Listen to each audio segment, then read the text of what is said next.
Inflation for the month of July comes in at 6.87%, marginally below street estimates.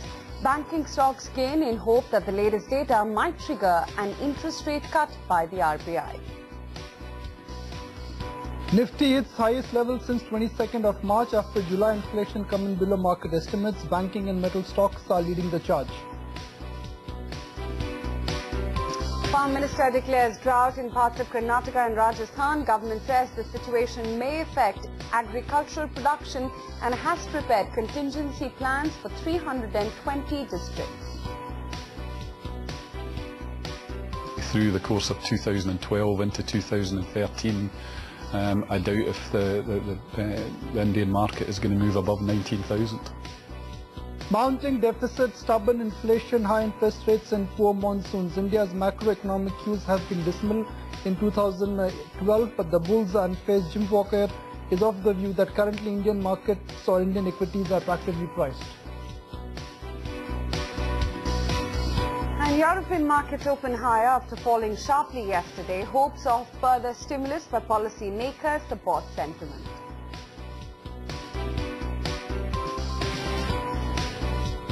Good afternoon, you're watching Markets at Lunch and I'm Nikunj Dalmia. Okay, quickly walk you through what's lined up on the show in the next one hour on the show. Voices on the show today, Jim Walker, founder and MD of Asianomics, and Manishi Ray Chaudhary from BNP Paribas as well, would outline their thoughts on equity markets. We'll also get you a live street view on today's trading action with Avinash Kurakshika of MoneyInvestments.in and Global Market Perspective coming in with Paul Kavana, Chairman and Partner at Killick Capital. And as always, we will talk technicals with C.K. Narayan as well as Ashwini Gujral. Get your commodity trading perspective with Harish Kalipelli, Head Commodities and Currency at JRG. And as always on MF Corner, we will get your views from Dhirendra Kumar of Value Research. Look at Indian markets, and Indian markets are benchmark indices now are at a multi-month high. Nifty is at a 6-month high. Even though most of the basic bull market indicators are at a 6-month low and the bear market indicators are at a 6-month high, it's liquidity which is once again helping Indian markets. So metal stocks did the trick for Indian markets on Monday. Banking stocks are chipping in today. Market breadth is looking charged up. And if you look at the biggest gainer, Tata Steel after numbers is indeed one of the biggest gainer on the Nifty 50. Okay, news just in, and we're picking up that ICRA has suspended rating assigned to the 538 crore rupee fund-based facilities at Opto Circuits. Yatin Mota is waiting by to talk about the latest developments on this one. Yatin. Aisha, as you are seeing, there is a sharp reaction on the stock of Opto Circuits, largely to do with the fact that most of the brokerages have, been raising concerns as far as the earnings quality is concerned, as well as the stretched liquidity position on the balance sheet. And now credit rating agency ICRA has cut the ratings as well as suspended ratings on Opto Circuits. Now first talking about the total amount, 538 crores is the total amount wherein the ratings by ICRA have been suspended. Apart from that, as per the last report by ICRA, the total bank borrowings to the tune of 538 crores, their rating has been cut to B from ICRA AA minus. So clearly there has been a 2-notch cut coming in from ICRA as far as the bank facilities are concerned. And the key concerns that ICRA has pointed out in its report is, number one is that the ratings has been cut on the fact that the liquidity position for the company has been stretched. The high working capital requirements are building up because of high inventory buildup that we are seeing, and the high receivables that are there with the company. So because of this, the liquidity position has been stretched. And apart from that, ICRA has also put an allegation that the management of Opto Circuit has not provided the requisite information to ICRA, and that is why the rating has been suspended. So clearly, as far as the balance sheet quality is concerned and the disclosures from the management are concerned, most of the brokerages and rating agencies have pointed out some concerns. All right, Yatin, thanks for that. 2007, 2008, Opto Circuits was a must-buy in, with some large cap mutual funds, but given the way how the business cycle has really deteriorated for Opto Circuits, I don't think it is on the radar for most of the fund managers now. But inflation, George, we got slightly lucky with the July reading, but this is clearly a one-off and this is no measure of what lies ahead. Well, absolutely. And in fact, Nikunj, I think the market somewhere is focusing on the headline number of 6.87%, which is lower than the previous month, 7.25. But I think when you look into the internals of the overall WPI number, the focus really ought to be on the manufactured goods inflation, which has actually spiked quite a bit. It's gone up all the way to 5.8% from 5% last month, which is indicative of pricing power remaining with manufacturers. And again, it also reflects the ability of the market to absorb those higher prices, and that's something the Reserve Bank of India will be extremely concerned about. So that, in some part, is going to, to a very large extent, really is going to influence the RBI's decision in terms of rates. The other thing you need to remember is that the monsoons aren't looking good at all, which is posing a very real threat of food inflation going up to double-digit, firmly into double-digit domain and staying within those levels. So both of these, factors combined essentially mean that the Reserve Bank of India's hands are going to continue to be tied in terms of its ability to cut rates. And the market reacting, I think it ought to be viewed more as a knee-jerk reaction, that you will see some form of rate cuts coming. I think those rate cuts are some time off. All right, George, I beg your pardon. Thanks for that perspective. Moving on. July inflation numbers, and here are some thoughts from Jahangir Aziz of JP Morgan along with Ramnathan K of ING Investments. The 6.8 number is likely to have been caused by one-off events of either the pass-through of the decline in commodity prices or the slight appreciation of the currency that we saw that month. So these will be one-off events, and given the fact that food inflation is likely to build up in the rest of the quarter, and the fact that core inflation hasn't really come down, that would tie the RBI's hands. The bond market is quite worried about the borrowing program rather than the current number which has come out. Clearly, there is going to be excess borrowing.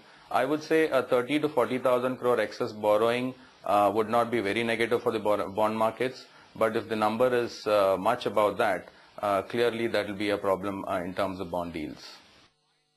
Okay, let's start technicals and throw focus on the markets, which incidentally are staring in at the highest point in the day. 53.70 is where the index is, so good lift off from where we started off in trade, almost an hour and a half, and we were lying absolutely flat. Ashwini Gujral, fund manager at ashwinigujral.com, joins in as always. Ashwini, your thoughts on the pickup that we've seen in the market right now?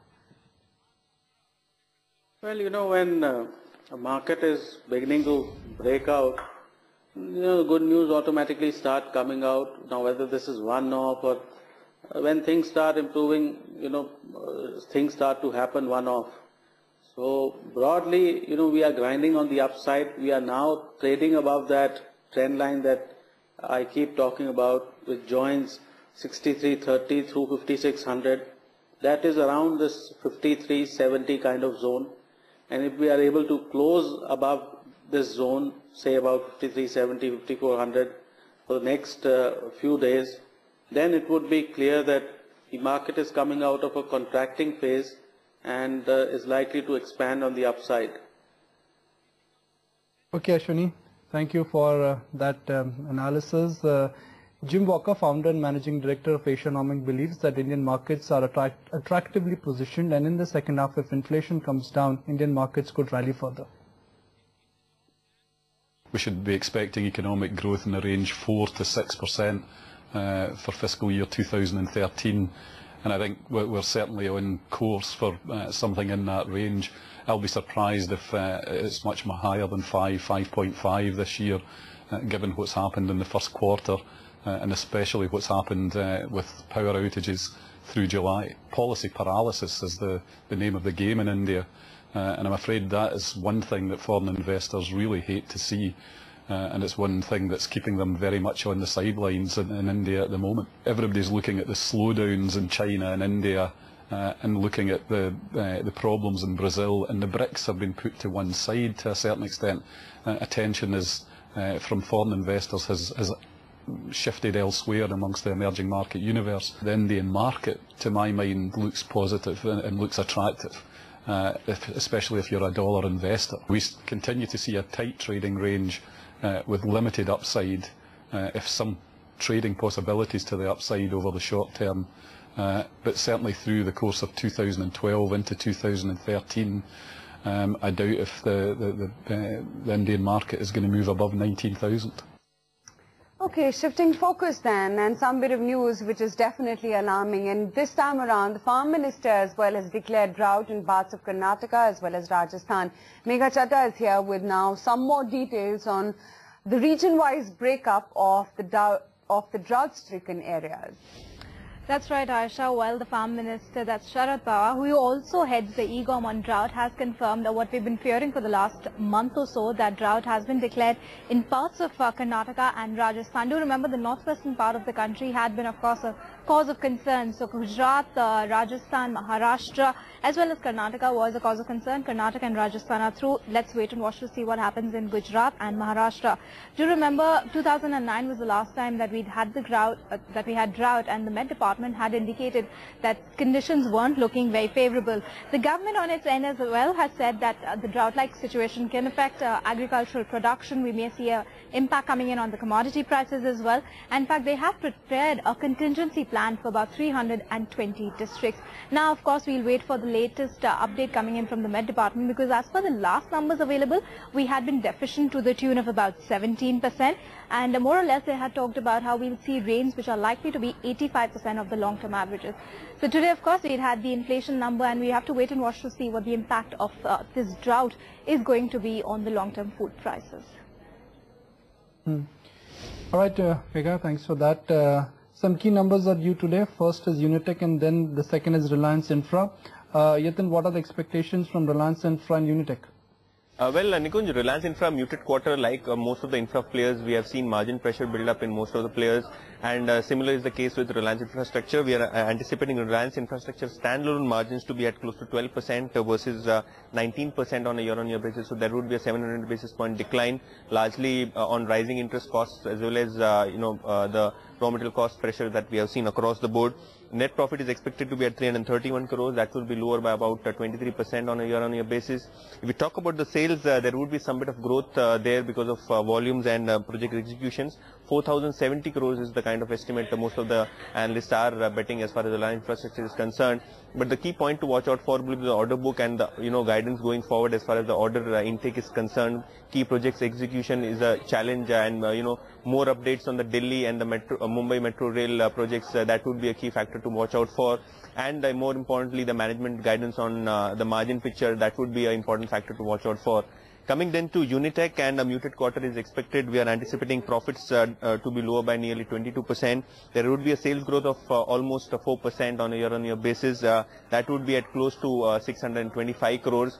Margins are expected to be almost flattish on a year-on-year basis. But the key factor to watch out for would be the interest cost, because most of the real estate players have been feeling the heat because of the higher interest cost. So Unitech will not be exception. So most of the profits would be eaten up by the higher interest costs. Also, management is anticipating huge project delivery in second half of FY13, and that guidance, if not maintained, there could be some pressures in the short term. So management guidance on second half project execution rather than project addition and new launches would be focused on. So net it would be a muted quarter for both Reliance Infrastructure and Unitech. Okay, Yatin, we'll leave it at that. Both the stocks going in soft into their earnings. Meantime, some news coming in from Maruti and Sourcebase still. We are picking up from our sources that Maruti may resume partial production at its Manesar plant with effect from August 21st. The stock, though, is just about a tad soft. It's seen some recovery come in from the lows of the day at 1182 thereabouts levels. That is Maruti in trade for you.